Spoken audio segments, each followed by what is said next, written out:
So hello everyone, welcome to the YouTube channel of curious mind. आज हम देखने वाले हैं केमिकल काइनेटिक्स एंड इसका जो मार्किंग स्कीम है जेई मेंस में, एडवांस में या फिर नीट में भी अच्छा खासा रहता है। देखो केमिकल काइनेटिक्स में हम डिस्कस करते हैं कि कैसे रेट ऑफ रिएक्शन जो है वो चेंज होती है विद रिस्पेक्ट टू टाइम, है ना, या फिर रेट ऑफ रिएक्शन को कैसे डिफाइन करते हैं ना। तो रेट ऑफ रिएक्शन को देखेंगे कि कैसे रिएक्टेंट चेंज होता है प्रोडक्ट के साथ, या फिर जो कंसंट्रेशन ऑफ रिएक्टेंट चेंज होती है टाइम के साथ, है ना। अब देखो केमिकल काइनेटिक्स में जो है ना, हम बहुत सारी रिएक्शन को ऑब्जर्व करते हैं। अब देखो कुछ रिएक्शन फास्ट होती है, कुछ रिएक्शन स्लो होती है, कुछ रिएक्शन मीडियम भी रहती है। और जो रिएक्शन फास्ट रहती है उसको बेसिकली कोई मतलब नहीं बनता। जैसे अपने पास एसिड बेस रिएक्शन है, वो तो बहुत फास्ट रहती है ना, तो उनको मेजर करने को सेंस भी नहीं बनता। और अपने पास इतनी हाईली इक्विपमेंट भी नहीं है कि हम उसको एक्यूरेटली मेजर कर पाए। और कुछ जो रिएक्शन होती है वो बहुत स्लो रहती है ना। बहुत स्लो मतलब जैसे टेस्टिंग ऑफ आयरन आपको पता हो, वो बहुत साल ले लेती है उसको कंप्लीट होने के लिए, है ना। 10-20 साल तक वो रिएक्शन चलती रहती है, तब उसको मेजर करने का कोई मतलब नहीं है ना। तो हम इसमें जो मेजर किसको करते हैं, जो स्लोएस्ट स्टेप हो, है ना, कुछ फिक्स इंटरवल ऑफ टाइम में जा रही हो, एक दिन, 2 दिन, 3 घंटे, 3 दिन, 4 घंटे, जो भी XYZ, है ना। तो इस चैप्टर में हम किस मेजर करते हैं, रेट ऑफ रिएक्शन को, है ना। अब इसलिए रेट ऑफ रिएक्शन होती क्या है, change in concentration of reactant with respect to time, है ना, या फिर change in concentration of reactant और product with respect to time, है ना।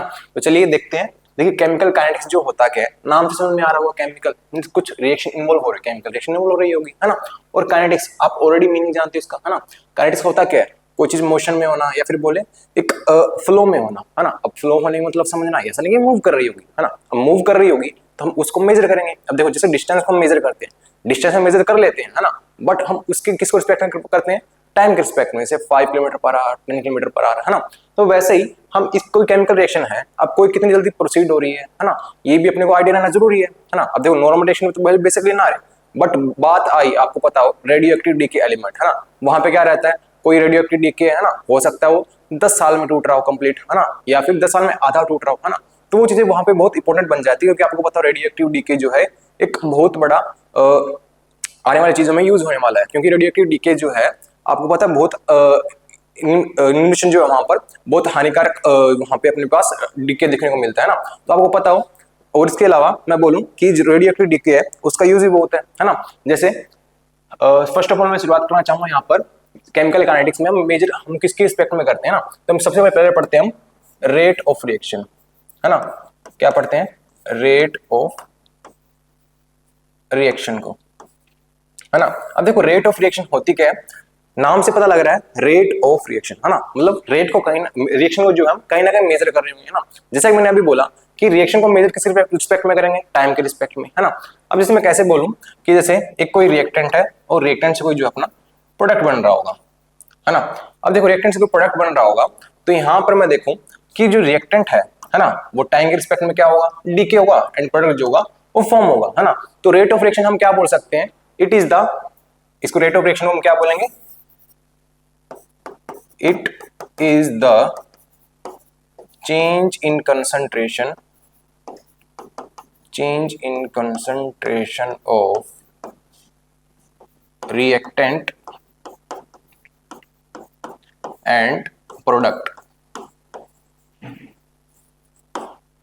with respect to time,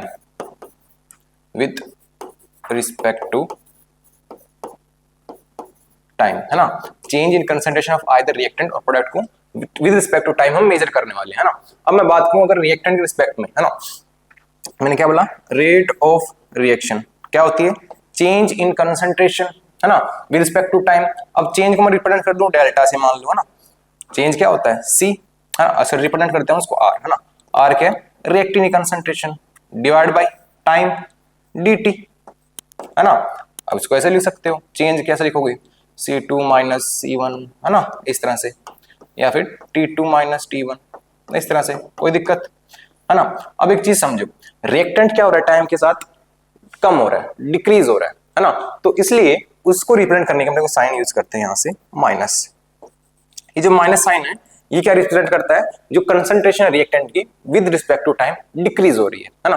और इसी तरह मैं बोलूं प्रोडक्ट की क्या हो रही है, इंक्रीज हो रही है ना। अगर इसी तरह प्रोडक्ट के लिए डिफाइन करना चाहूं तो मैं क्या बोलूंगा, change in concentration of product P, है ना, product P with respect to time, है ना, विद रिस्पेक्ट टू टाइम वो क्या हो रही है, इंक्रीज हो रही है। तो मैंने क्या साइन यूज किया, प्लस का साइन यूज किया, है ना। अब देखो ये तो नॉर्मल रिएक्शन थी, मैंने आपको ऊपर ऊपर से बता दिया था। अब मैं पूरा परफेक्ट बोलना चाहूं कि रिप्रेजेंटेशन ऑफ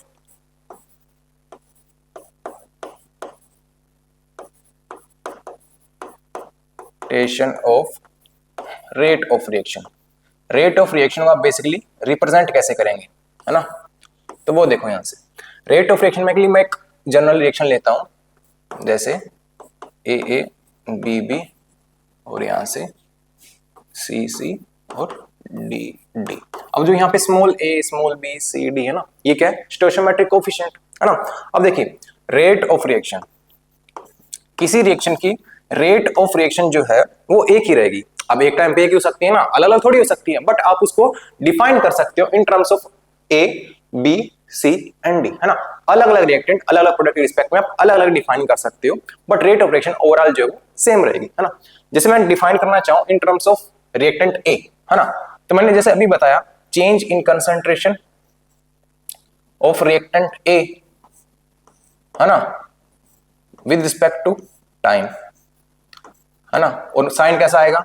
माइनस का, है ना? इसके अलावा एक चीज और आती है, यहां से क्या होता है, जो भी अपने पास यहाँ पे कोफिशिएंट होता है ना, उससे हम यहां से क्या कर देते हैं? डिवाइड, है ना? जो भी आगे स्टोइचोमेट्रिक कोफिशिएंट है उससे हम करेंगे डिवाइड, है ना? फिर क्या साइन यूज करेंगे? Equals to. भाई मैंने अभी बताया है ना, रेट ऑफ रिएक्शन क्या रहती है? ए की बी की टर्म से सी की टर्म में रिप्रेजेंट कर सकते हो, बट रेट ऑफ रिएक्शन तो सेम रहेगी, है ना? अगर ए की टर्म में ये है तो बी की टर्म में सिमिलरली इसी तरह क्या कर सकते हो?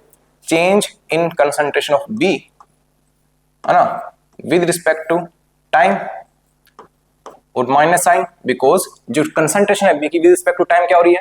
डिक्रीज हो रही है ना? और यहां से हम क्या लेंगे? 1/b, है ना, divide by stoichiometric coefficient b, ठीक है?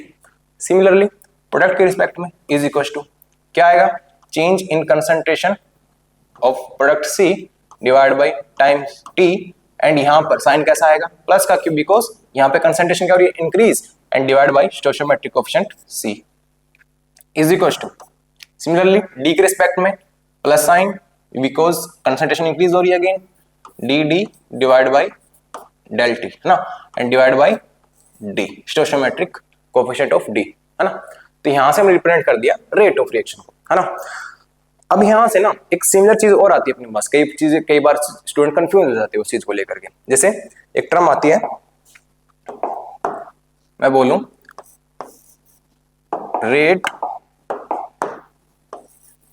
रेट ऑफ फॉर्मेशन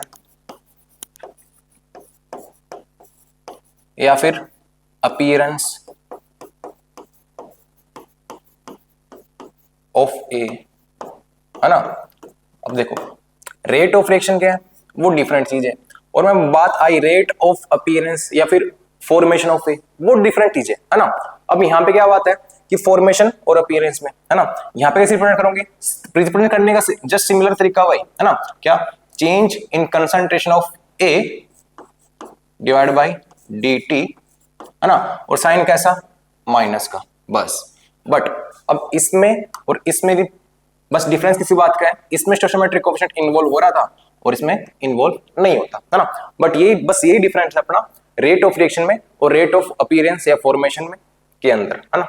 इस तरह मैं अगर बात करूं विद रिस्पेक्ट टू बी, है ना, rate of formation of B वो क्या आएगा? Minus del B by del T, है ना? और रेट ऑफ सॉरी फॉर्मेशन बोल दिया ना गलती से, फॉर्मेशन नहीं बोलना चाहिए था, क्योंकि ए क्या हो रहा है? डिक्रीज हो रहा है ना, रेट ऑफ डिसोसिएशन बोलना चाहिए था, रेट ऑफ डिसोसिएशन, है ना, और डिसअपीयरेंस,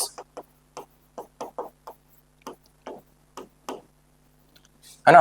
और प्रोडक्ट की क्या लिखेंगे? फॉर्मेशन, बिकॉज प्रोडक्ट फॉर्म हो रहा है ना? और क्या लिखेंगे? Appearance of A of C, which is अपना जो प्रोडक्ट क्या है? सी है, तो क्या लिखेंगे? Change in concentration of C divide by time, change in time, और साइन कैसा? प्लस का, बिकॉज रिएक्टेंट प्रोडक्ट की कंसंट्रेशन क्या हो रही है? टाइम के साथ इंक्रीज हो रही है।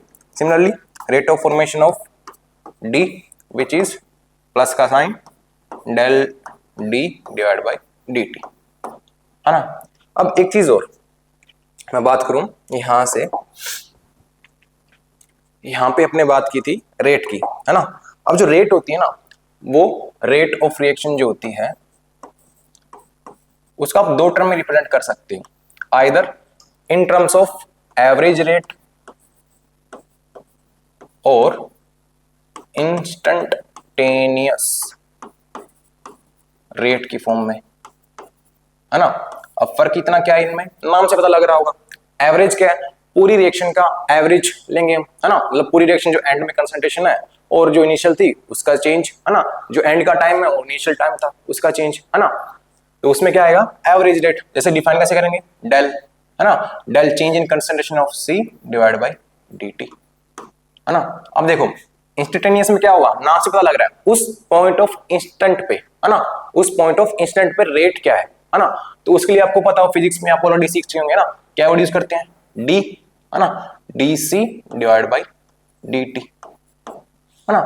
रिप्रेजेंट करने का तरीका सेम है ना। अगर मैं बोलूं with respect to reactant, sign कैसा आएगा माइनस, प्रोडक्ट कैसा आएगा प्लस, है ना। बस साइन कैसा, एक में डेल्टा यूज कर रहे हैं, एक में डी यूज कर रहे हैं, है ना। डेल्टा के किसके लिए यूज होता है, एवरेज के लिए, और इंस्टेंट के लिए डी, है ना। अच्छा जस्ट सेम जो हमने रिप्रेजेंटेशन देखी थी, ये वाली ये मैंने इन टर्म्स ऑफ एवरेज लिखी है, और यहीं मेरे को इंस्टेंटेनियस लिखना होगा तो डी लगा दूंगा, है ना। तो रिप्रेजेंट करने में अपने को कोई नई बात नहीं है, जैसे एवरेज का वैसे इंस्टेंट का, है ना। अगर मैं बात करूं unit of rate of reaction, वो क्या आएगा,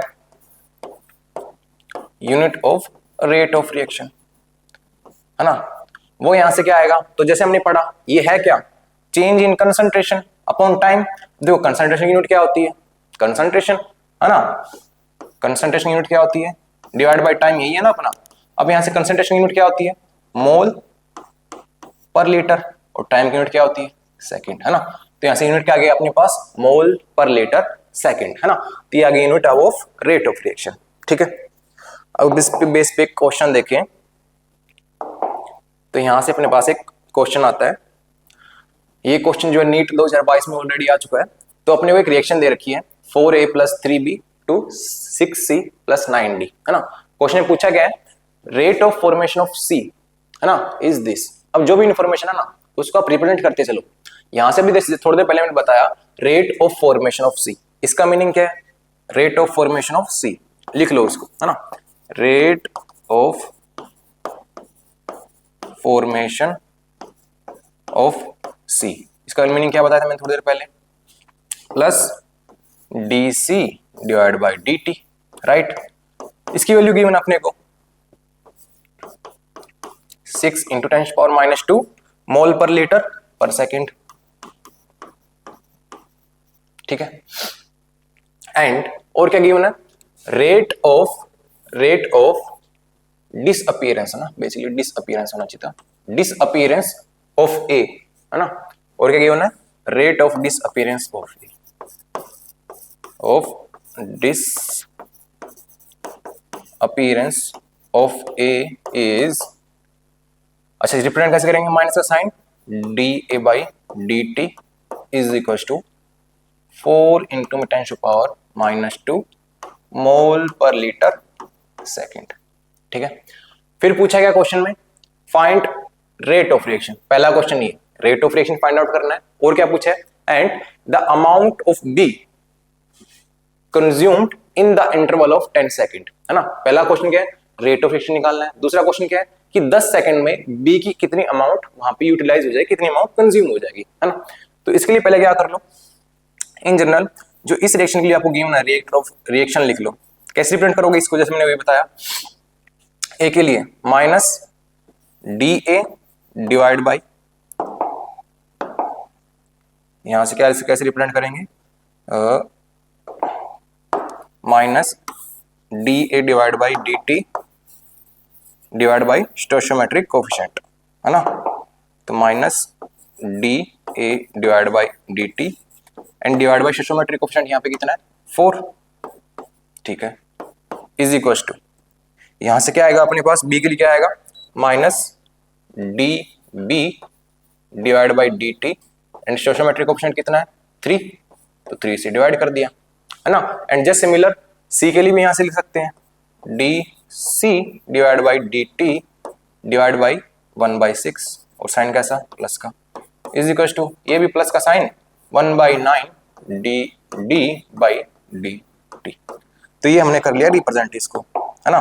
फिर यहां से क्या करना है, बस जो वैल्यू दे रखी है उसको कंपेयर करके पुट कर देंगे वहां से, है ना। तो यहां से आपको क्या दे रखा है, सबसे पहले अगर rate of reaction in terms of C यहां से लिखूं तो क्या लिख सकता हूं मैं, rate of reaction is equal to plus का साइन 1/6 dc/dt, है ना। अब यहां से देखो क्वेश्चन में ऑलरेडी इसकी वैल्यू आपको गिवन है ना, ये चीज की वैल्यू गिवन है ना आपको, इतने इतने की, है ना। तो ये वैल्यू पुट करेंगे यहां से। तो अगर ये वैल्यू मैंने पुट की तो ये क्या आएगा 1/6, ये जो बचा हुआ मल्टीप्लाई ये जो वैल्यू आपको गिवन है 6 इंटू 10⁻²। तो 6 से 6 कैंसिल, तो रेट ऑफ रिएक्शन इसकी किसके बराबर आ गया, rate of reaction is equal to 10⁻², है ना। तो ये तो हम सी से निकाल सकते थे, आपको ए भी दिया हुआ था, ए से भी सिमिलर आता, चेक कर लो यहां से, है ना। अगर ए के रिस्पेक्ट में चेक करोगे तो आप यहां से क्या बोल सकते हो, rate of reaction is equal to 1/-1/4 dA/dt, है ना। अब वैल्यू देखो आपको गिवन है क्या, -dA/dt की, है ना। देखो -dA/dt की वैल्यू गिवन है ना। देखो इस पूरे की कंटेनिंग माइनस साइन ऑल्सो, है ना, इस पूरे की गिवन वैल्यू है ना। यहां से क्या गिवन है -1/4, यहां से बाकी बचा वैल्यू कितनी दी हुई, यहां से 4 इंटू 10⁻², है ना। तो 4 से 4 कैंसिल, यहां से क्या आ गया अपने पास, rate of reaction is equal to 10⁻², है ना। चाहे आप सी से निकालो चाहे ए से निकालो, रेट ऑफ रिएक्शन तो सेम ही रहेगी जैसा कि मैंने बताया। चलो ठीक है, पहला अपना क्वेश्चन पता चल गया अपने को, रेट ऑफ रिएक्शन। फिर क्या पूछे, amount of be consumed in the interval of 10 second, है ना। अब देखो उसके लिए क्या करोगे, अगर मैं बी के रिस्पेक्ट में लिखूं तो यहां से कैसे लिख सकते हो,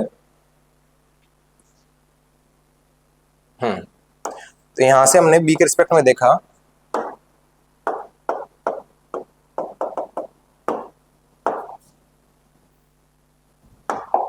अब यहां से बी के रिस्पेक्ट में कैसा अपने पास, rate of reaction is equal to -1/3 dB/dt, है ना। अपने को वैल्यू किसकी निकालनी है, amount of B consume, consume है तो साइन कैसा माइनस का, है ना। और अमाउंट मतलब कंसंट्रेशन, है ना। अपने को बेसिकली क्वेश्चन में निकालना क्या है, ये जो अपने गिवन है निकालना क्या है यहां से, अमाउंट ऑफ बी कंज्यूम, इसका मतलब क्या है -dB, ये निकालना अपने को, है ना। डीबी का रिप्रेजेंट कर रहा है चेंज, और माइनस साइन किस लिए, क्योंकि वो कंज्यूम हो रहा है वहां पे, है ना। तो अपने को इसकी वैल्यू निकालनी है जो दिया हुआ है ये वाला पोर्शन, है ना। तो यहां से रेट ऑफ रिएक्शन पता है अपने को जो हमने अभी निकाला, तो रेट ऑफ रिएक्शन अपनी यहां से कितनी है 10⁻² इज इक्वल टू यहां से 1/3, ये वाला पार्ट निकालना क्या है आपको, ये निकालना है डिवाइड बाई dt, dt क्या है चेंज इन टाइम, तो आपको चेंज इन टाइम इंटरवल दे रखा है कितना 10 सेकंड, तो 10 पुट करेंगे यहाँ पे, है ना। तो क्या करो, इसको उधर मल्टीप्लाई करो, सभी को मल्टीप्लाई किया तो ये कितना आएगा 30 multiply by 10⁻² is equal to यहां से क्या आया ये -dB, है ना। और यहां से आप इसको ऐसे लिख सकते हो, बाकी इसको थोड़ा सोल्व कर लिखोगे तो कितना आएगा 0.3 सेकंड, है ना। तो ये क्वेश्चन अपना हो गया नीट 2022 का, है ना। देखो अब नेक्स्ट अब मैं बात करूं तो बात आती है factor affecting rate of reaction, है ना। रेट ऑफ रिएक्शन जो किस किस पे अफेक्ट कर सकती है ना। Factor affecting rate of reaction,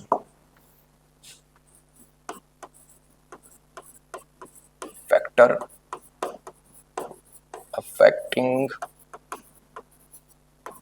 rate of reaction, है ना। जो हम फैक्टर बात करेंगे हम यहाँ पर आगे चल के डिटेल में बात करने वाले हैं, जस्ट थोड़ा ऊपर से हम इनके बारे में थोड़ा जान लेते हैं ना। तो सबसे पहला पॉइंट आता है वो आता है कंसंट्रेशन का, है ना। अब देखो कंसंट्रेशन का फैक्टर क्या कहता है, एक आगे चल के साइंटिस्ट हुए थे, उन्होंने एक लॉ दिया था अपना, दैट इज रेट लॉ, हाँ। एंड रेट लॉ के अकॉर्डिंग क्या कहता है कि the rate of reaction depends on concentration of reactant only, है ना। और ये स्टेटमेंट किसके अकॉर्डिंग आई थी, अकॉर्डिंग टू, ये किसने बोला था, रेट लॉ के अकॉर्डिंग, है ना। अभी रेट लॉ क्या है इसको थोड़ा हम आगे डिटेल में पढ़ने वाले हैं, बट जस्ट हमने यहाँ पर अभी थोड़ा ब्रीफ में देख रहे हैं ना। सेकंड पॉइंट आता है टेम्परेचर, ठीक है। अब टेम्परेचर का इफेक्ट भी हम आगे चल के डीप में देखने वाले हैं, बस जैसे यहाँ पे थोड़ा ब्रीफ कर देंगे ना।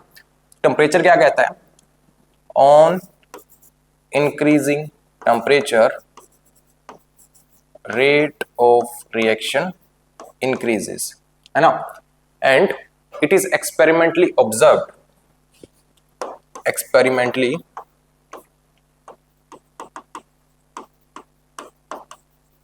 observed that on increasing temperature by 10 degrees Celsius the rate of reaction becomes 2 times or 3 times, ठीक है। अब इसकी भी इक्वेशन होती है, वो भी हम आगे चल के पढ़ने वाले हैं, ठीक है। थर्ड वन होता है कैटलिस्ट के ऊपर, है ना। अब कैटलिस्ट आपको पता है क्या क्या होता है, जो रिएक्शन डायरेक्टली रिएक्शन के अंदर पार्टिसिपेट ना करे, है ना, बट क्या करे, रिएक्शन की जो रेट ऑफ रिएक्शन है उसको आइदर इंक्रीज कर सकता है और डिक्रीज कर सकता है ना। बट डिपेंड करता है कि अपने पास जो कैटलिस्ट है कैसे टाइप का है ना। कुछ कैटलिस्ट होते हैं वो होते हैं प्रमोटर्स, है ना, और कुछ होते हैं पॉइजनर, है ना। जो कैटलिस्ट जो अपने पास प्रमोटर्स होते हैं वो रेट ऑफ रिएक्शन को फास्ट कर देते हैं ना, पहले आ जाता है अपने पास प्रोडक्ट, है ना। और जो पॉइजनर होते हैं वो रेट ऑफ रिएक्शन को स्लो कर देते हैं ना। तो ये क्या कहते हैं, आइदर इंक्रीज और decrease the rate of reaction, है ना, depends upon selection of catalyst और डिपेंड्स अपॉन द रिएक्शन, है ना। तो कुछ कुछ मैनेजमेंट फैक्टर थे। अब इसके अलावा कुछ और भी फैक्टर होते हैं, जैसे होमोजेनियस फेज, है ना। अब इसका भी इतना कुछ रोल नहीं रहता, बस मेन अपने जो पढ़ते हैं कंसंट्रेशन का, टेम्परेचर का, कैटलिस्ट का, ज्यादा इसके और भी पॉइंट होते हैं, बट ज्यादा मैं कराऊंगा तो कुछ फायदा है नहीं उनका, क्योंकि इस टेम्परेचर इस चैप्टर में मेनली कंसंट्रेशन का, टेम्परेचर का एंड कैटलिस्ट का इनका रोल देखने वाले हैं ना। अब इसके बाद में बात आती है, जैसा कि मैंने अभी जिक्र किया था, रेट लो का, है ना। अब रेट लो एक्चुअली में है क्या, जैसे मैंने थोड़ी देर पहले डेफिनेशन तो लिखा ही दी इसकी, स्टार्ट करते हैं यहां से। रेट लो, है ना,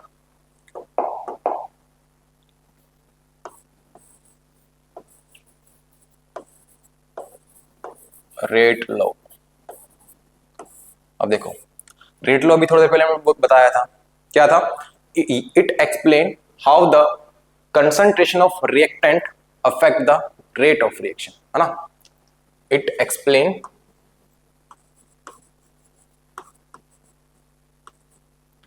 हाउ concentration of reactant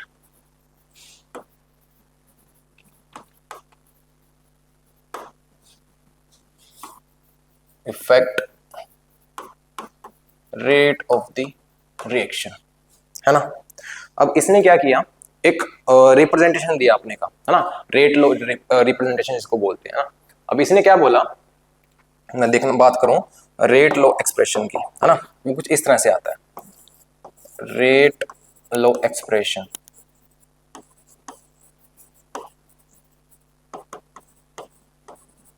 जैसे इन जनरल एक इक्वेशन मानो, ये मैंने एक इन जनरल इक्वेशन बोली। अब देखो रेट लो एक्सप्रेशन कैसे बोलता है कि यहां से ना rate is directly proportional to concentration of reactant, है ना, but raise to the power some power, मैं बोल देता हूं पावर एक्स है इसकी, है ना। इस पे डिपेंड करती है concentration of reactant only. Reactant कौन कौन है, ए और बी, है ना। तो हम बोलेंगे rate is directly proportional to concentration of A raise to the power some power X, ठीक है। R is directly proportional to concentration of B raise to the power some Y, है ना। अब ये पावर एक्स और Y क्या है, हम इनको देखने वाले हैं थोड़ी देर में, है ना। अब यहां से देखो, अगर यहां से मैं एक पूरा एक्सप्रेशन लिखना चाहूं तो R is directly proportional to concentration of A raise to the power X and B raise to the power Y, है ना। अब यहाँ से प्रोपोर्शनलिटी का साइन है, और प्रोपोर्शनलिटी के साइन को हटाएं तो क्या आएगा, एक कांस्टेंट आएगा, है ना, that is known as rate constant, है ना। एक कांस्टेंट आया के, है ना, और बाकी एक्सप्रेशन एज इट इज। अब यहां से ये के क्या है, रेट कांस्टेंट, रेट कांस्टेंट, है ना, और ये क्या होगी आपकी रेट, है ना, और ए बी क्या है, concentration of A reactant and B reactant की कंसंट्रेशन, है ना। अब एक्स और वाई क्या है, अब इनको एक चीज से समझो। जैसे हमने ये तो बात की कि जैसे रेट जो है वो डिपेंड कर रही थी ए के ऊपर, है ना, raise to the power X था, है ना। अब देखो कोई चीज ए पे डिपेंड कर रही है कि नहीं कर रही, वो डिपेंड करेगा एक्सपेरिमेंटली, हम उसको डायरेक्टली देख करके नहीं बता सकते। मैंने इक्वेशन लिख दी थी ये वाली, तो मैं डायरेक्टली यहां से देख करके नहीं बोल सकता कि मेरी जो रेट जो है वो ए के चेंज करने से अफेक्ट होगी ही होगी, 100% श्योरिटी नहीं है। तो ये कैसा पता चलेगा अपने को, बाय द एक्सपेरिमेंटल, है ना। तो यहां से मैं एक्सपेरिमेंटल के थ्रू कुछ चीज बोलूं, है ना, मैं ये बोलूं if x is equal to 0, अगर x मेरा 0 है ना, एंड पहली इसमें मैं एक चीज मानू कि concentration of A let's say 2 molar है ना, और सेकंड कंडीशन में मानू कि कंसंट्रेशन ऑफ A जो है मैंने डबल कर दिया, है ना, डबल कर दिया तो 4 मोलर हो जाएगा, ठीक है। अगर जब कंसंट्रेशन 2 मोलर था तो रेट क्या आएगा, यहां से R is equal to K 2 raise to the power x, क्या है यहां पे मैंने माना 0, है ना, and something raise to the power 0 कितना होता है 1, है ना। तो यहां से हम लिख सकते हैं क्या, R इज इक्वल टू के, ठीक बात है। अगर मैंने कंसंट्रेशन ऑफ A को डबल किया तो क्या लिखूंगा, R इज इक्वल टू के 4 रेज टू द पावर 0, यहां से भी something raise to power 0, R is equal to K. तो यहां से आप बोल सकते हो क्या कि जब मैंने एक ही कंसंट्रेशन को चेंज भी कर दिया, डबल कर दो, ट्रिपल कर दो, कितना भी टाइम्स कर दो, है ना, अगर x की पावर ही 0 रह गई तो क्या फर्क पड़ता कि आपने इसको कितना इंक्रीज किया, कितना टाइम्स इंक्रीज किया, है ना। तो आप इनडायरेक्टली ये बोल सकते हो कि कंसंट्रेशन ऑफ A पे डिपेंड नहीं करता, है ना, does not depend upon, does not depend on concentration of A, है ना। अगर मैं वही दूसरा केस मान लूं, case 2, if x is equal to 1, है ना, तब क्या आएगा, R is directly proportional to A raise to the power 1, है ना। सिमिलरली इसमें भी दो केस मानता हूं। First case, if concentration of A is 2 molar, मान लो भाई, है ना। तो यहां से मैं क्या लिख सकता हूं, R is equal to K, concentration of A क्या है 2 रेज़ टू द पावर 1, है ना। तो यहां से क्या आ गया, R is equal to 2k, है ना। अच्छा इसको मैं थोड़ा इनिशियल रेट बोलता हूं ना, RI, ये क्या है, इनिशियल रेट, ठीक है। अगर सेकंड केस में मैंने ये माना कंसंट्रेशन ऑफ A को मैंने क्या कर दिया, डबल कर दिया, मतलब 4 मोलर कर दिया, देन यहां से क्या बात आएगी, R जो फाइनल बोल दो, है ना, वो क्या आएगा, K 4 raise to the power 1, और यहां से क्या आया, R जो फाइनल था वो कितना आया 4k।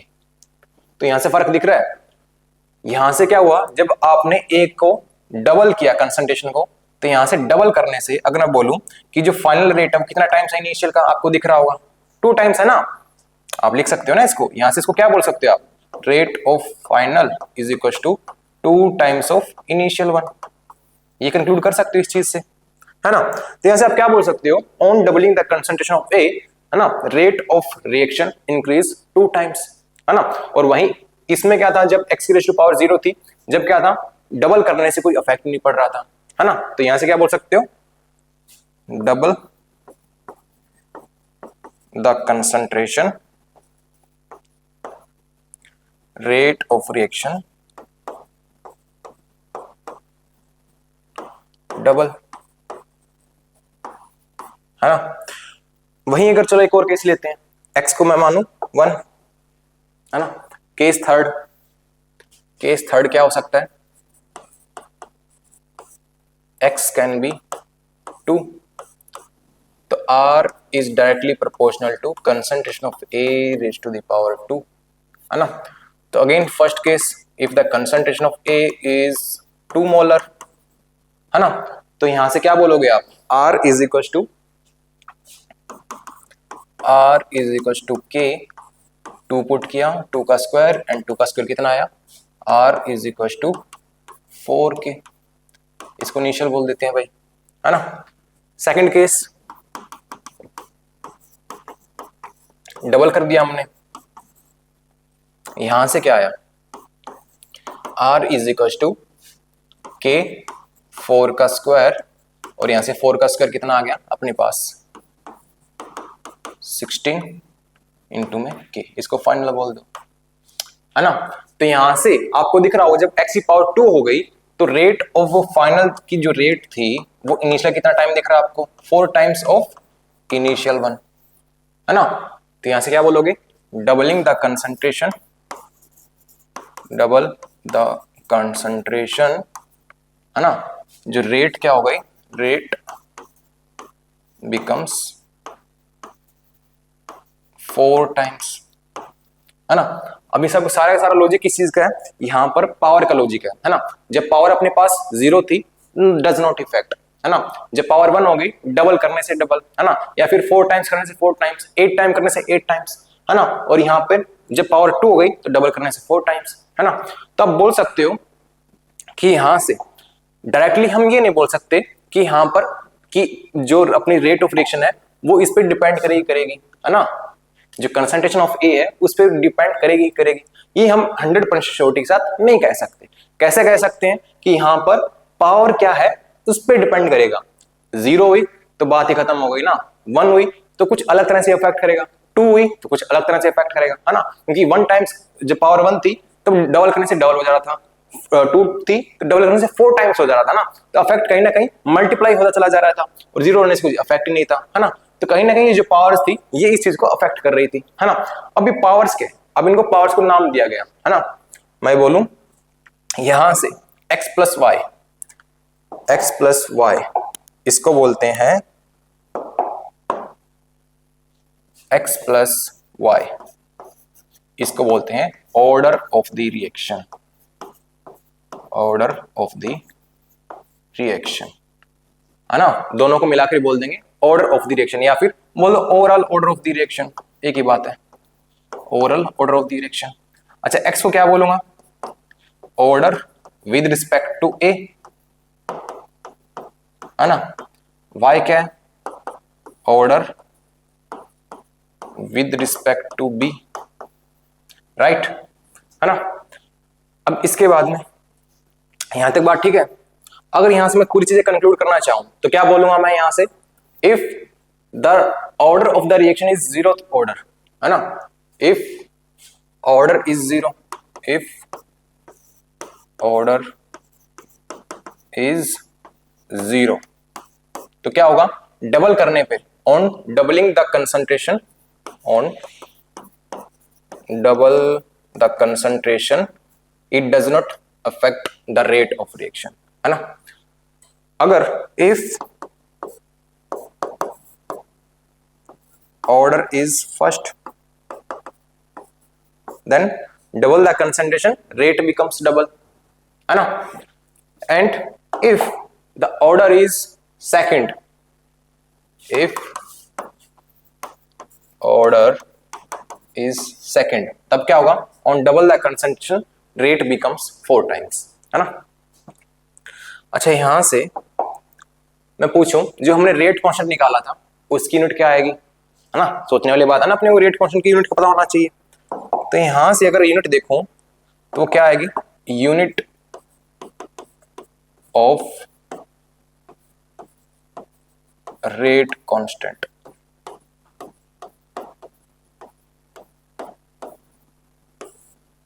है ना। तो यहां से सबसे पहले जो हमने एक्सप्रेशन ड्राइव किया था वो लिखो एंड वहां से ट्राई करते हैं, है ना। क्या एक्सप्रेशन था अपने पास, R is equal to K concentration of A raise to the power X and B raise to the power Y, है ना। तो यहां से निकालने किसकी यूनिट है मेरे को, K की, K is the rate constant, है ना। तो यहां से मैं बोल सकता हूं K is equal to R divide by concentration of A raise to the power X and B raise to the power Y। ठीक बात है। तो हमने R क्या है, रेट, और रेट की यूनिट हमने ऑलरेडी देख चुके हैं। रेट की यूनिट क्या होती है, मोल पर लीटर सेकेंड, है ना। तो रेट की यूनिट क्या है यहां से अपने पास, मोल पर लीटर, ये आ गया सेकेंड, है ना। या फिर इसको एक बार कंसंट्रेशन के टर्म में लिखो ना, क्या लिखेंगे इसको, concentration divide by time, time को लिख दोगे सेकंड के अंदर, ठीक है। अच्छा, यहां से A और B क्या है, concentration of A and B, है ना, और एक्स वाई क्या है, ऑर्डर ऑफ द रिएक्शन। तो इन दोनों को मिला के ऐसे लिख सकता हूं मैं, A और B क्या है, कंसंट्रेशन रिप्रेजेंट कर रहे हैं, है ना, raise to the power x plus Y, और x प्लस वाई अभी थोड़ी देर पहले पढ़ा था, वो क्या है, ऑर्डर ऑफ द रिएक्शन, है ना। तो इसे क्या बोल दूंगा मैं, concentration raise to the power n, है ना, n क्या है, ऑर्डर ऑफ द रिएक्शन, ठीक है। इसको यहां पे पुट करोगे तो यहां से क्या आएगा, concentration raise to the power n, n is the order of reaction. अच्छा, इसको सोल्व करो, इस पावर को अगर ऊपर लेके गए तो यहां से क्या आएगा, k is equal to concentration, एक ऑलरेडी पड़ा हुआ था वहां पे ऊपर, यहां पे गए कंसंट्रेशन, है ना, कंसंट्रेशन इनटू में concentration raise to the power minus n divide by second, है ना।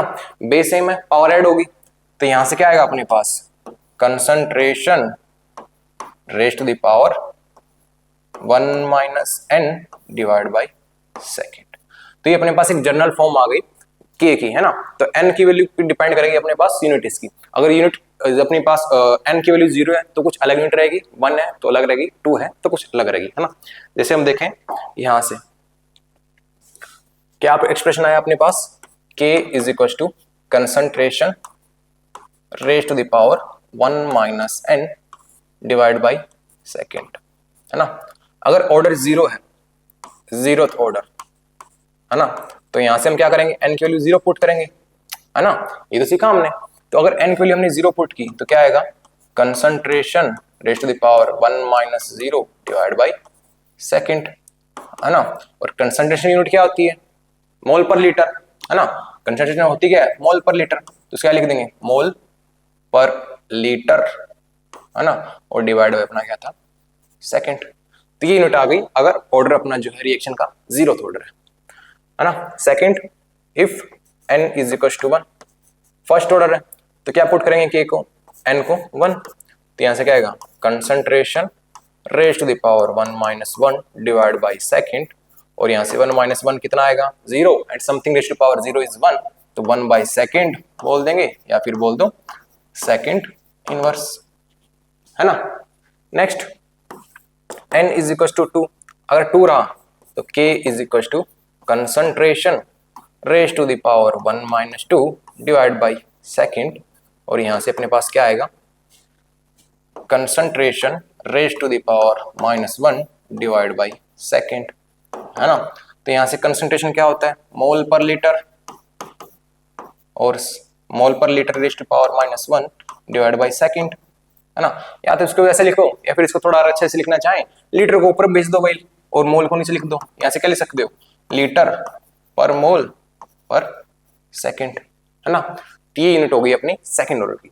तो फर्स्ट के लिए यूनिट अपने पास है 0 के लिए, सेकंड के लिए, तो ये यूनिट है आपको इंपॉर्टेंट है, याद रखना, क्योंकि आगे चल के क्वेश्चन में आपको गिवन नहीं रहेगा कि ये जो रिएक्शन है फर्स्ट ऑर्डर है, 0 ऑर्डर है या सेकंड ऑर्डर है ना।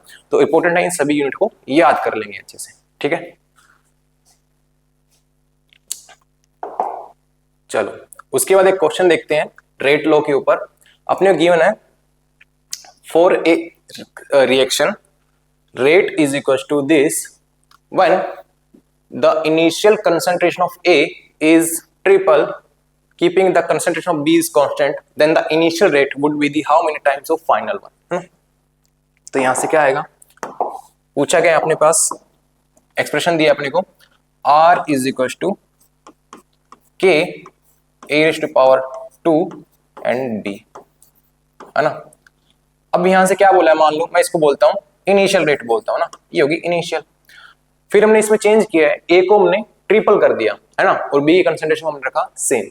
तो यहां से करो जो बोला है, यहां से r इज इक्वल टू के, जो इनिशियल थी उसका 3 टाइम्स हमने किया, है ना, और बी की कंसंट्रेशन जब हमने सेम रखा, तो यहां से इसको मैं बोलता हूँ फाइनल बोलता हूँ ना।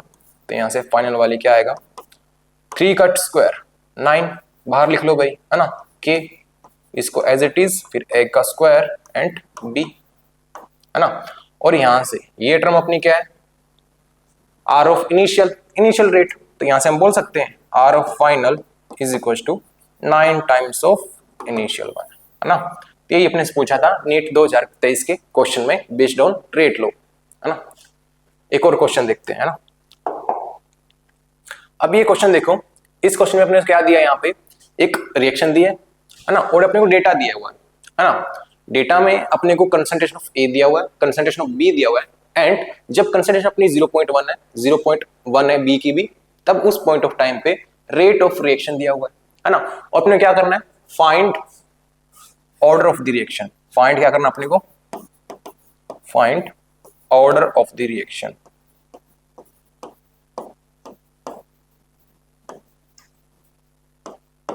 ठीक है। अब देखो, इस क्वेश्चन को करने के लिए ना 2 तरीके हैं। पहला मेथड, आप बारी बारी से करो रिएक्शन, 3 इक्वेशन बनाओ, 4 इक्वेशन बनाओ, उनको सॉल्व करो बारी बारी से, है ना। और दूसरा थोड़ा क्विक मेथड जिसमें हम इजीली कर लेंगे, है ना। तो पहला जो लॉन्गेस्ट मेथड है उससे देखते हैं, है ना। तो उसके लिए क्या करो, जो पहली इंफॉर्मेशन है उसको उठाओ, तो वहां से आप क्या लिख सकते हो, R is equal to K, concentration of ए जो पुट करो उस वैल्यू में 0.1, पावर कितनी है यहाँ पे, अच्छा अपने फाइंड आउट करना है ना, सॉरी, हमने मान लिया कि जो ए की पावर है वो एक्स रही होगी, है ना, और बी की पावर वो क्या रही होगी, वाई रही होगी, है ना। पहले फिर इंफॉर्मेशन से हमने क्या किया, जो इंफॉर्मेशन अपने को गिवन थी, ए की पावर एक्स मानी, बी की पावर वाई मानी, एंड कंसंट्रेशन ऑफ ए कितना है 0.1, कंसंट्रेशन ऑफ बी कितना है 0.1, है ना। एंड अपने को रेट दिया हुआ है, लिख लो भाई, रेट लिख लो यहाँ पे, आर की जगह रेट लिख लो, दैट इज 6 इंटू 10 पावर -3, है ना। ती हो गई मान लो अपनी फर्स्ट इक्वेशन, ठीक है। इसी तरह बाकी 3 से भी इक्वेशन लिख सकते हो, है ना। बाकी 3 में इंफॉर्मेशन क्या है, rate is 7.2 multiply by 10 power -2 when concentration of A is 0.3 and concentration of B is 0.2 raised to the power y, तो ये अपनी हो गई second equation. Similarly next one 2.88 10 to power -1 is equals to k 0.3 raised to power x and 0.4 raised to the power y, यहां से अपनी ये हो गई थर्ड इक्वेशन, है ना।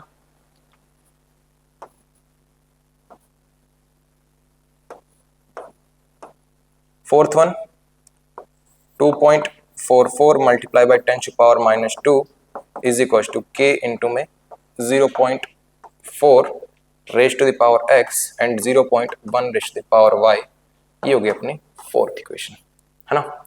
अब इनको क्या करना है, अपने पास 4 इक्वेशन है एंड 2 वेरिएबल x और y है, इनको सोल्व करना है ना। अब सोल्व कैसे करोगे, चाहे कैसे भी करो, प्लस माइनस आप मैथ में ऑलरेडी पढ़ चुके होंगे, है ना।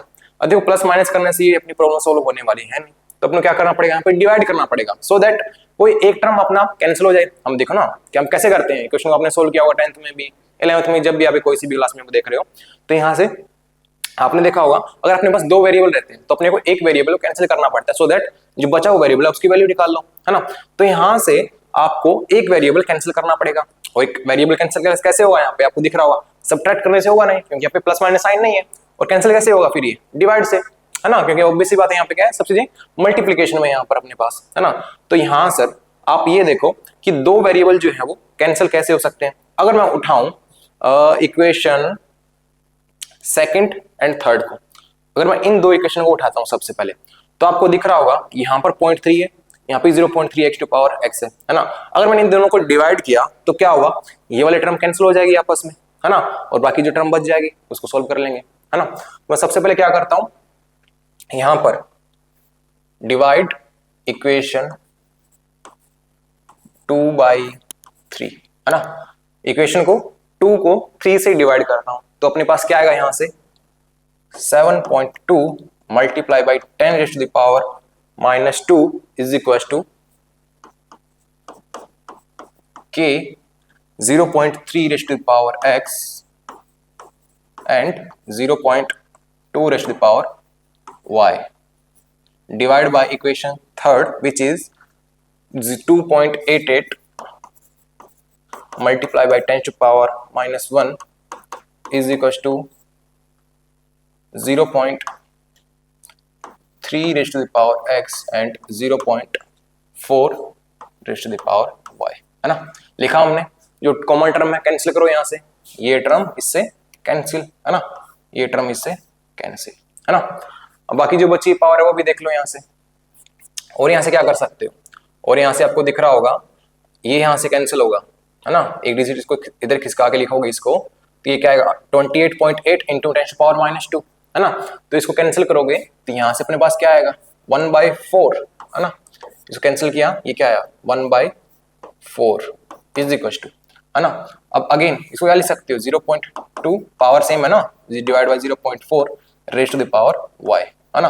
अगेन ये भी कैंसिल हो गई, यहाँ से क्या है अपने पास 1/4 is equal to 1/2 raise to the power y, है ना। तब ये क्वेश्चन सोल्व हो गया, है ना। अब यहाँ पे y की वैल्यू क्या होगी हिट एंड ट्रायल मेथड से, so that left hand side is equal to right hand side, है ना। 0 पुट करेंगे, 1 पुट करेंगे एंड 2 पुट करेंगे तो यहाँ से अपने पास left hand side is equal to right hand side, so y is equal to 2 so that left hand side is equal to right hand side, है ना। तो यहाँ से अपने को y की वैल्यू मिल गई। सिमिलरली अपने को क्या करना है, एक ऐसी इक्वेशन आपको दो चूज करनी है जिसमें कोई एक वेरिएबल कैंसिल हो रहा हो, है ना। तो कौन सी इक्वेशन में हो रहा है, यहाँ से आप देखोगे फर्स्ट एंड फोर्थ में, है ना।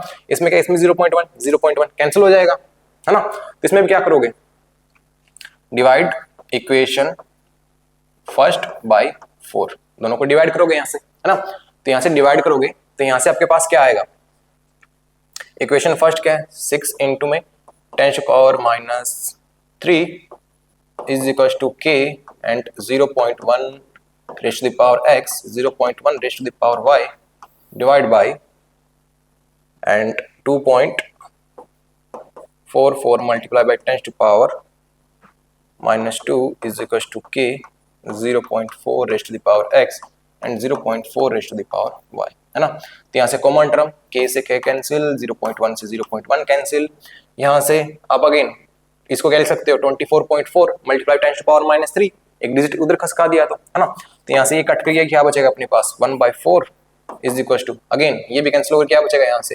1/4 raise to the power x, again वही चीज, है ना। x क्या हुआ यहाँ से, so that left hand side is equal to right hand side, तो x शुड बी 1, है ना। तो यहाँ से क्या होगा left hand side is equal to right hand side, है ना। तो यहाँ से आपको पता होगा, तो यहाँ से x की वैल्यू क्या आ गई 1 और y की वैल्यू क्या आ गई 2, है ना। तो यहाँ से मैं पूछूं रेट लो एक्सप्रेशन लिख के दिखाओ, है ना। तो कैसे लिखेंगे rate law expression, r is equal to k, a की पावर क्या थी x और x की वैल्यू कितनी है 1, b की वैल्यू कितनी है यहाँ से 2।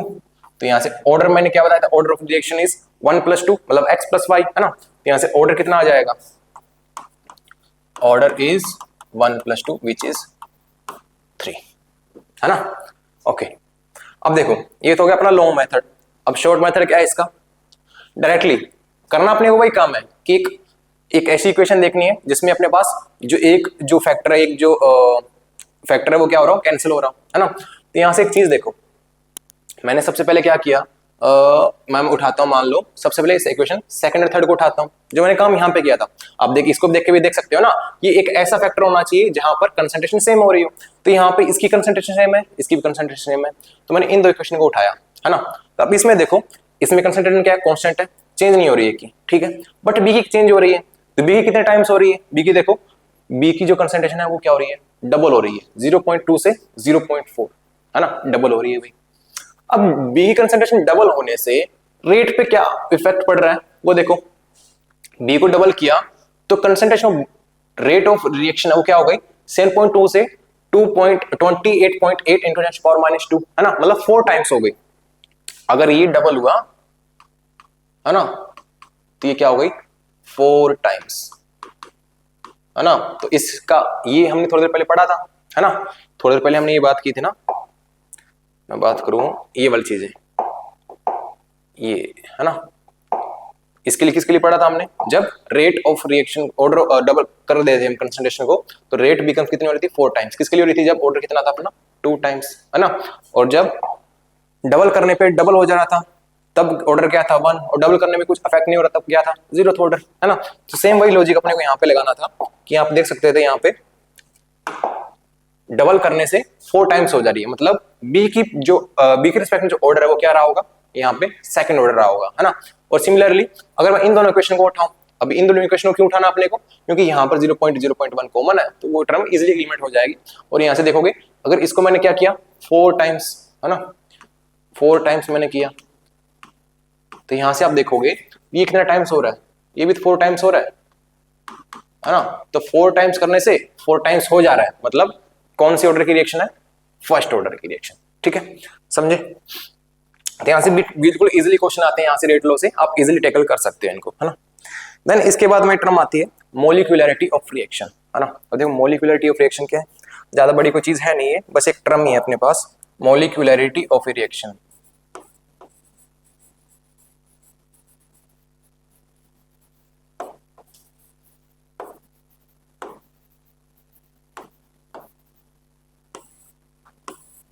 अब देखो मोलिकुलरिटी ऑफ रिएक्शन क्या है, जैसे अपने को पता हो या तो आपको ना पता हो, कि जैसे हम आगे चल के पढ़ेंगे ये चीज की, कि जो अपना जो रिएक्टेंट से प्रोडक्ट बनता है ना, वैसे नॉर्मली थोड़ी बन जाता है कि डाला हमने बन गया ना कुछ वहां पे केमिस्ट्री लग रही होगी।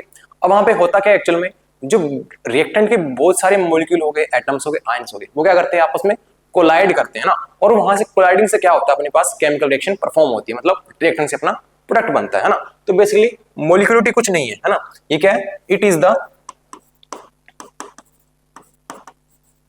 Number of species.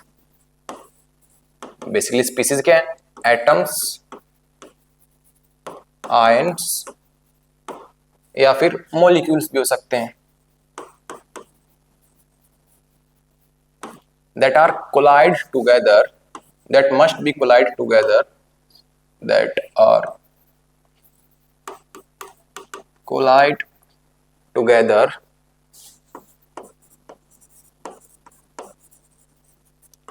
to bring out a chemical reaction, है ना। मतलब उसमें कितने नंबर ऑफ एटम्स आयंस आपस में कोलाइड कर रहे हैं, सो दैट तुम्हारी रिएक्शन जो परफॉर्म हो रही है ना।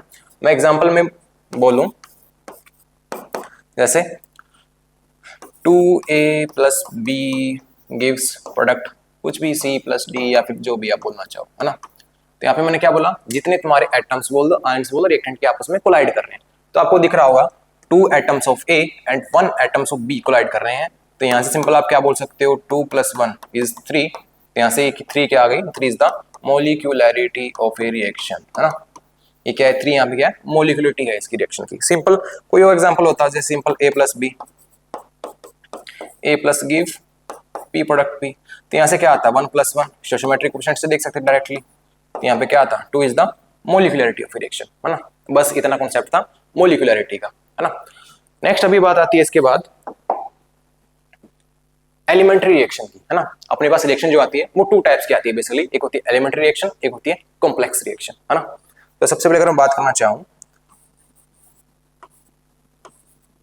एलिमेंट्री रिएक्शन,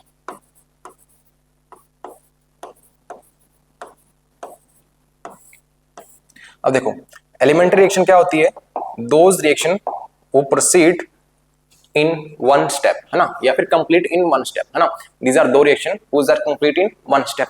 और कॉम्प्लेक्स रिएक्शन क्या होगी, those are complete in many step, है ना। तो ये क्या होगी, कंप्लीट्स इन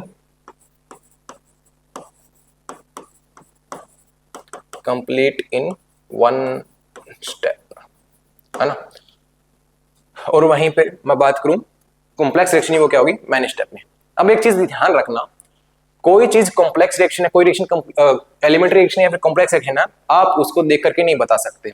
एग्जांपल में अगर मैं बोल दूं 2a + b gives product c या फिर 3d ऐसा समथिंग, है ना। तो आप उसको ये नहीं देख के नहीं बोलोगे कि यार ये तो मेरे को एक ही रिएक्शन दिख रही है, तो ये एक स्टेप में होली रिएक्शन होगी, गलत, वो बात गलत है आपकी, क्योंकि जब तक आपको मेंशन करके नहीं देगा, है ना, ये सारी चीजें कैसी होती हैं, एक्सपेरिमेंट चीजें होती हैं, आप इसको कॉपी के ऊपर लिखा हुआ देख के नहीं बता सकते ये जो है एक वन स्टेप में होने वाली रिएक्शन है ना। उसके लिए आपको बकायदा यहाँ पे आपको पूरा डेटा दिया जाएगा कि वो एक्सपेरिमेंटली की एलिमेंट्री है या फिर कॉम्प्लेक्स है ना। पहली बात ध्यान में रखने वाली ये है ना। अब अगर ये वन स्टेप है, यहाँ पे आपको गिवन होगा, है ना, this is the elementary reaction,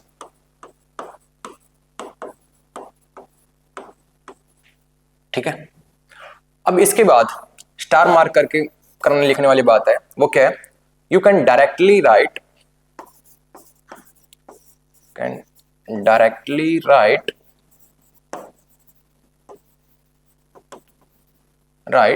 rate law expression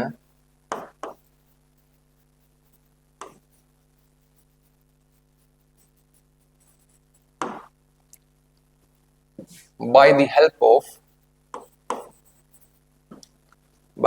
of stoichiometric coefficient of elementary reaction।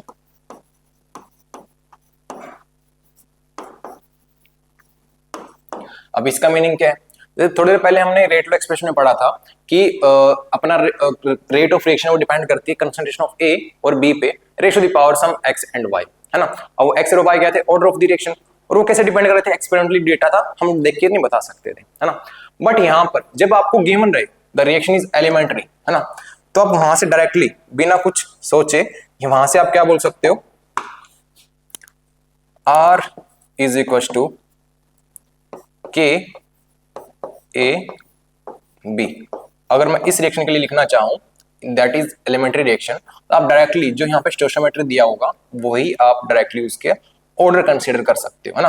तो ए के रिस्पेक्ट में सेकंड ऑर्डर एंड बी के रिस्पेक्ट में फर्स्ट ऑर्डर, है ना। तो यही खास बात है एलिमेंट्री रिएक्शन की, अगर आपको गिवन रहेगा that a reaction is elementary reaction, तो आप डायरेक्टली उसका जो स्टोइचियोमेट्री है वही उसका ऑर्डर बोल सकते हो, ओनली कब, जब आपको एलिमेंट्री रिएक्शन मेंशन होगा, ठीक है। वहीं अगर मैं बात करूं कॉम्प्लेक्स रिएक्शन की,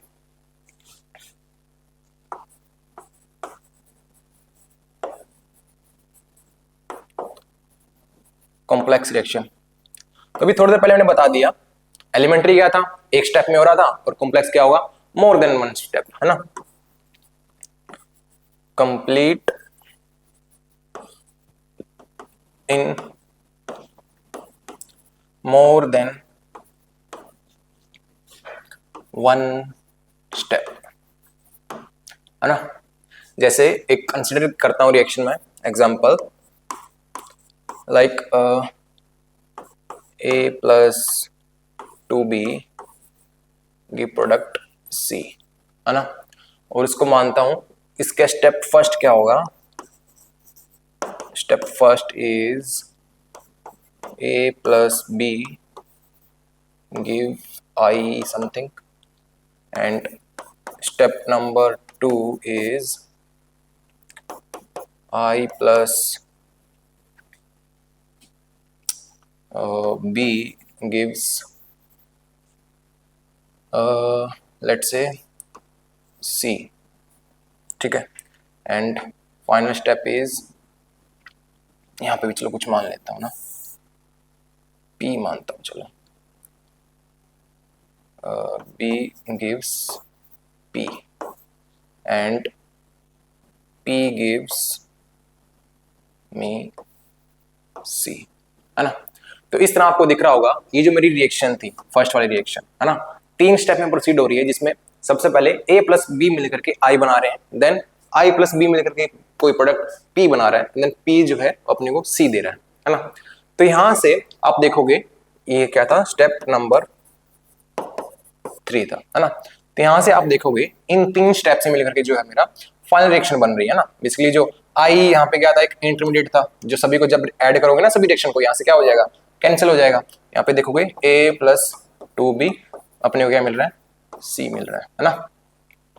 तो यहाँ से बेसिकली जो अपनी फाइनल रिएक्शन है वो कैसे 3 स्टेप में प्रोसीड हो रही है ना। तो वही अपनी क्या है, कॉम्प्लेक्स रिएक्शन है। अब इसके लिए आपको गिवन रहेगा कि this reaction is the complex reaction, क्योंकि क्वेश्चन में आप क्या मिलेगा कि इतना दिया होगा, आप देख के नहीं बता पाओगे, डिफरेंट थोड़ी कर सकते हो, एलिमेंट्री है कॉम्प्लेक्स है, आपको बकायदा यहाँ पे लिखा होगा this reaction is the complex reaction, है ना, या फिर जब भी आपको स्टेप गिवन मिले फर्स्ट सेकंड थर्ड जितने भी हो तो समझ जाओगे कि वहां से आपकी रिएक्शन कैसी है, कॉम्प्लेक्स रिएक्शन है ना। अब इसमें भी एक ध्यान रखने वाली बात आती है, क्या क्या वो ये, you can write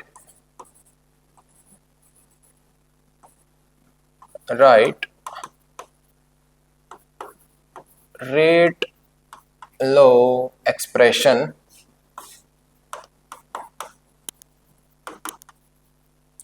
only by the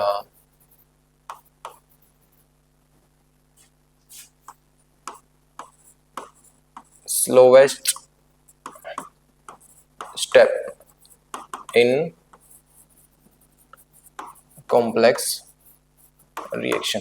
अब इसका मीनिंग क्या है, जैसा कि मैंने बताया जो कॉम्प्लेक्स रिएक्शन है मोर देन वन स्टेप में प्रोसीड होगी, है ना। तो आपको जो 3 स्टेप रहेगा ना उसका गिवन मिलेगा आपको कि इसमें से स्लो स्टेप कौन सा और फास्ट स्टेप कौन सा है ना। फॉर एग्जांपल मैं कंसीडर करता हूं कि जो मेरा जो पहला जो था वो मान लो ये फास्ट था, सेकंड मेरा स्लो था, आपको ऑलरेडी गिवन मिलेगा ना ये सभी, और जो लास्ट वन था वो भी फास्ट था, है ना। बाकी सभी स्टेप फास्ट मिलेंगे, कम से कम एक उसमें स्लो मिलेगा, है ना। देन यहां से मैंने अभी क्या बोला, you can directly right rate expression only by the slowest step, है ना।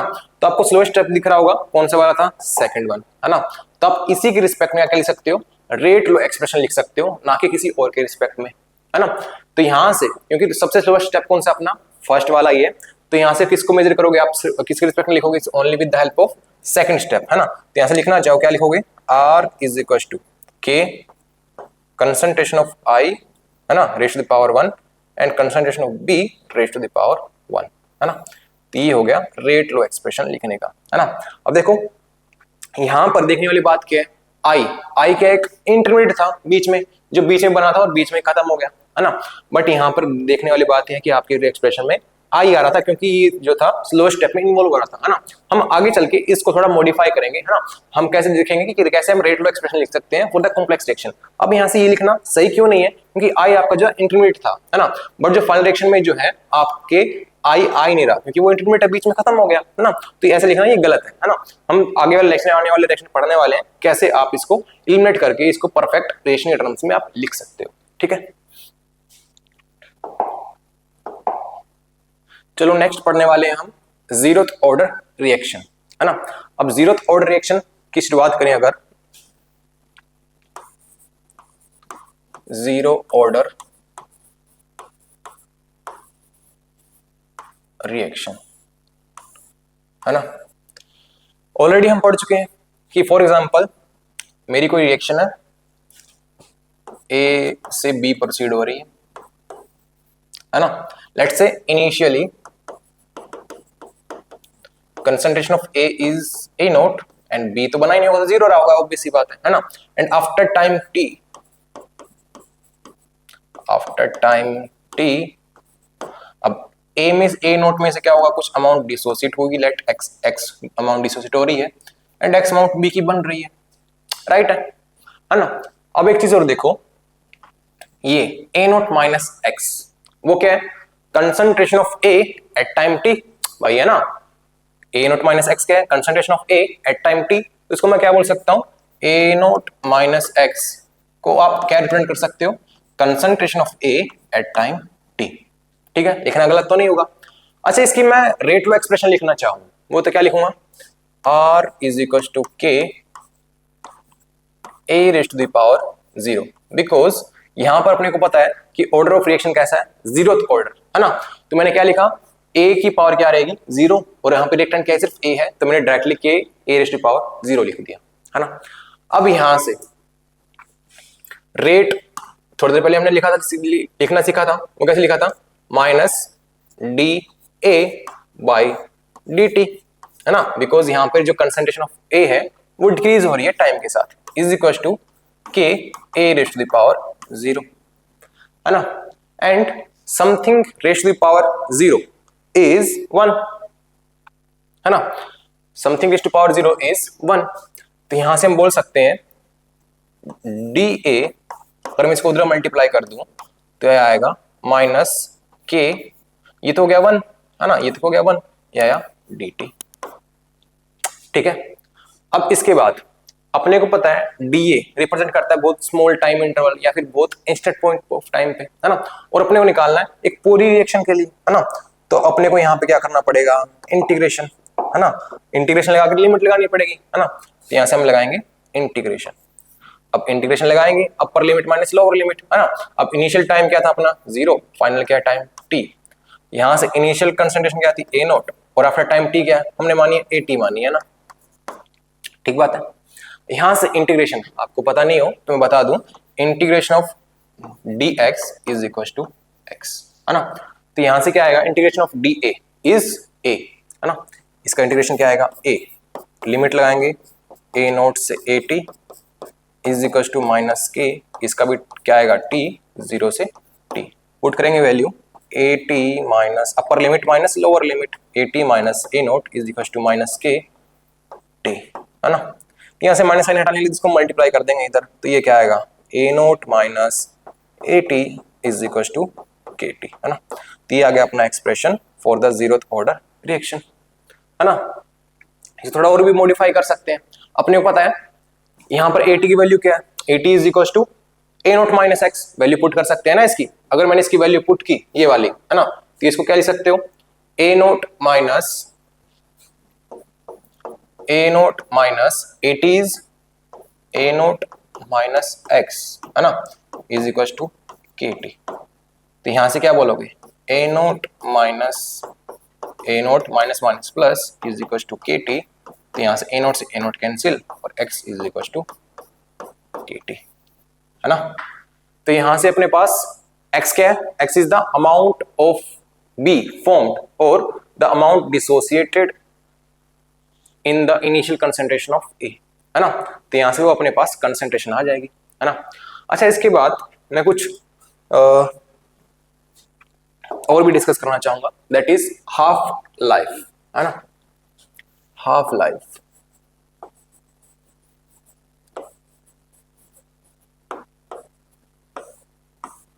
अब देखो हाफ लाइफ का मीनिंग क्या है, कि आपकी जो लाइफ है वो आधी ही बची है या फिर आधी खत्म हो गई, है ना।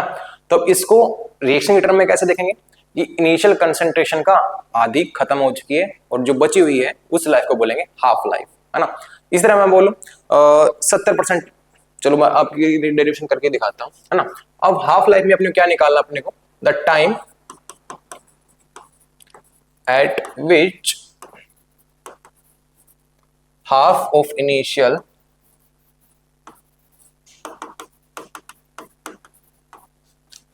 concentration remains, है ना। अच्छा, इसी तरह मैं ये बोलूं, अच्छा इसको रिप्रेजेंट करने का तरीका क्या है, टी हाफ लाइफ बोला ना हम, इसको क्या अपने निकालना क्या है, वो पॉइंट ऑफ टाइम निकालना है जिस पर इनिशियल कंसंट्रेशन का हाफ ही अपने पास बचा हुआ है ना, वो टाइम। उसको रिप्रेजेंट कैसे करेंगे, टी और यहाँ पे ऐसा हाफ लगा करके ना, ये हो गई हाफ लाइफ रिप्रेजेंट करने का तरीका, टी हाफ, है ना। ठीक है, अच्छा इसको निकालेंगे कैसे, इसका मीनिंग क्या है, सबसे पहले इनिशियल का हाफ ऑलरेडी बस अपने पास बचा हुआ है ना, मतलब इनिशियल कंसंट्रेशन का हाफ रिमेन्स है अपने पास एट टाइम टी पे, है ना। और वही टाइम निकालना अपने को, है ना। इनिशियल कंसंट्रेशन का हाफ अपने पास बचा हुआ है एट टाइम टी पे, है ना। तो यहाँ पे हम AT क्या पुट करने वाले हैं, AT is equal to initial का हाफ, दैट इज किसके लिए हम कर रहे हैं, टी हाफ निकालने के लिए, हाफ लाइफ निकालने के लिए, है ना। तो हमने एक एक्सप्रेशन अभी देखा, a naught minus AT is equal to KT, है ना। तो AT को हम इजिली यहाँ से a नॉट बाई 2 पुट कर सकते हैं टी हाफ निकालने के लिए। तो यहाँ से क्या आएगा, a naught minus a naught by 2 is equal to K, T को मैं रिप्रेजेंट करता हूँ टी हाफ से। अब देखो टी हाफ लगाया ना, ये बस जस्ट रिप्रेजेंट करने का तरीका है, कुछ अंडर रूट वगैरह ऐसा कुछ मत समझना भाई इसको, है ना। यहां से सोल्व करोगे तो ये आएगा a naught by 2 is equal to K T half, और यहां से अगर k को डिवाइड कर दिया तो यहां से आ जाएगा is equal to T half, है ना। तो यहां से टी हाफ हमने निकाल लिया a नॉट बाई 2, है ना। अच्छा, इसी तरह है, मैं ये बोलूं, मेरे को ये बताओ, टी हाफ तो मैंने निकाल लिया, मेरे को ये बताओ the time eight which let's say 70%, T 70% का मीनिंग बताओ, ये T 70 ना बोल करके तुमको बोलो 25% बताओ, कुछ भी ना, 25 कर लो पहले, 75 भी कर लेंगे, है ना, 25% बताओ, है ना। अब इसका मीनिंग क्या है, T 25 का मतलब the time eight which 25% concentration जो है वो उसमें से खत्म हो चुकी है, एंड कितनी बची है अपने पास, 75% ही बची है ना। इसका मीनिंग क्या है, find time eight which 25% of initial dissociated or 75% of initial remains at time t, है ना। एक ऐसा टाइम जहां पर 25% ऑफ इनिशियल डिसोसिएट हो चुका है एंड अपने पास 75% ही बचा हुआ है, वो अपने को टाइम पीरियड निकालना है ना। तो यहां से मीनिंग से समझो, यहां से है ना, अपने मैंने बोला 25% डिसोसिएट हो गया, है ना। डिक्शन हमने कुछ ऐसे देखी थी, ए से बी जा रही थी भाई, है ना। अगर मैं बोलता कि इनिशियल में अपने पास ए नोट था, है ना, और एट टाइम टी पे, है ना, यहां से मैं बोल रहा था ए नोट में से कुछ एक्स टूट रहा था और यहां से एक्स कुछ बन रहा था, है ना। अब इसका मीनिंग समझो, 25% मतलब क्या, 25% डिसोसिएट हो चुका है ना। अगर 25% डिसोसिएट हुआ, है ना, डिसोसिएट हुआ मतलब एक्स क्या रहा होगा, 25% ऑफ इनिशियल, है ना। 25% कितना होता है, 1/4, है ना। मतलब तुम्हारा जो डिसोसिएट हुआ है तो x इज इक्वल टू, है ना, x क्या है, अमाउंट डिसोसिएटेड, है ना, वो क्या रहा होगा 25% ऑफ इनिशियल, और 80 कितना रहा होगा 75%, है ना। तो x is equal to 25% which is 1/4 of initial, है ना।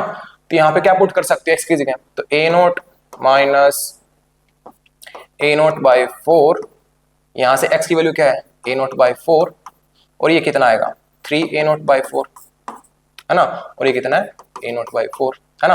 अब ये क्या है, ये क्या है ना, a नोट बाई 4 क्या है, concentration of B formed at time t, है ना, और ये क्या है अपने पास, concentration of A at time t कितना बचा है ना। अब वही तो मैंने इसका मीनिंग ये लिखा था ना, ये तो लिखा था 25% फॉर्म हुआ है, 1/4% ऑफ इनिशियल फॉर्म हुआ है, और 75% बचा है, 75% कितना होता है 3/4 ऑफ इनिशियल अपने पास बचा हुआ है ना। तो मेरे को वो टाइम पीरियड निकालना है, क्या करूंगा, सिंपल AT क्या पुट कर दूंगा, AT इज इक्वल टू 3/4, इस वाली इक्वेशन में जो हमने अभी देखा, है ना। तो वो मेरे को टाइम पीरियड निकालना रहेगा, तो क्या करूंगा मैं, A नोट माइनस A2 क्या पुट करेंगे, 3a naught by 4 is equal to KT, T कौन सा है 25% वाला टाइम,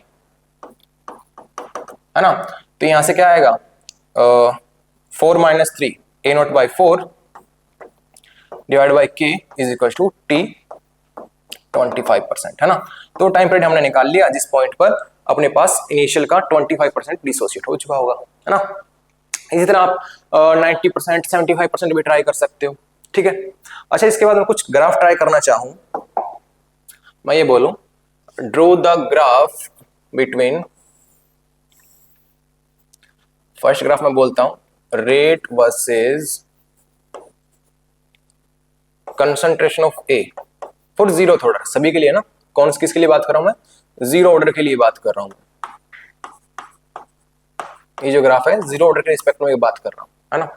एंड सेकंड ग्राफ में बात करूंगा x versus T time graph, x क्या था, अमाउंट डिसोसिएटी या फिर अमाउंट ऑफ बी फॉर्म्ड, है ना। एंड फोर्थ वन अगर मैं बात करूं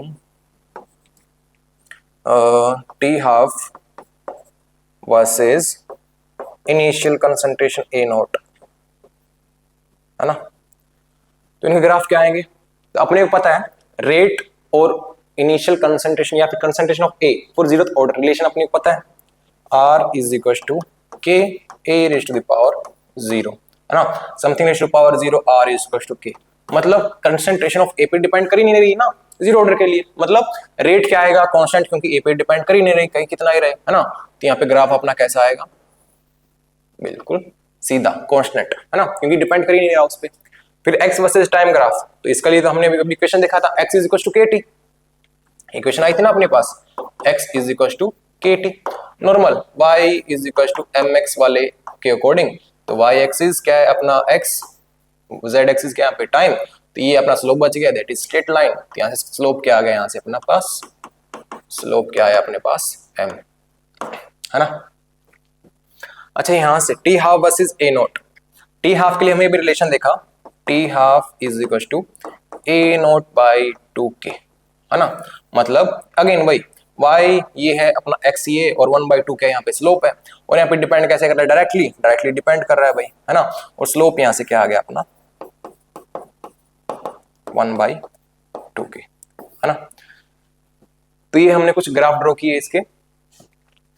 तो आज के हम लेक्चर में हमने देखा कि कैसे रेट ऑफ रिएक्शन क्या होती है, उसको रिप्रेजेंट कैसे करते हैं। उसके बाद हमने कुछ यूनिट डिस्कस की उसकी, फिर हमने रेट लॉ एक्सप्रेशन किया, फिर उसमें हमने ऑर्डर ऑफ रिएक्शन डिफाइन किया, मोलिकुलरिटी डिफाइन की, है ना, एलिमेंट्री रिएक्शन कॉम्प्लेक्स रिएक्शन के लिए रेट ऑफ रिएक्शन डिफाइन किया, एंड कुछ हमने जीरोथ ऑर्डर के लिए डिफाइन किया, कुछ ग्राफ प्लॉट किए, है ना। तो आने वाले लेक्चर में हम प्लॉट देखेंगे जीरोथ ऑर्डर के क्वेश्चन, एंड कुछ आने वाले नेक्स्ट फर्स्ट ऑर्डर हो गया, है ना, कुछ नेक्स्ट चीजें हो गई, है ना। तो इसी लेक्चर में आपको अगर ये लेक्चर समझ में आया हो तो प्लीज चैनल को लाइक और सब्सक्राइब कीजिए, एंड वेट कीजिए हमारे आने वाले नेक्स्ट वीडियो। तब तक के लिए थैंक यू।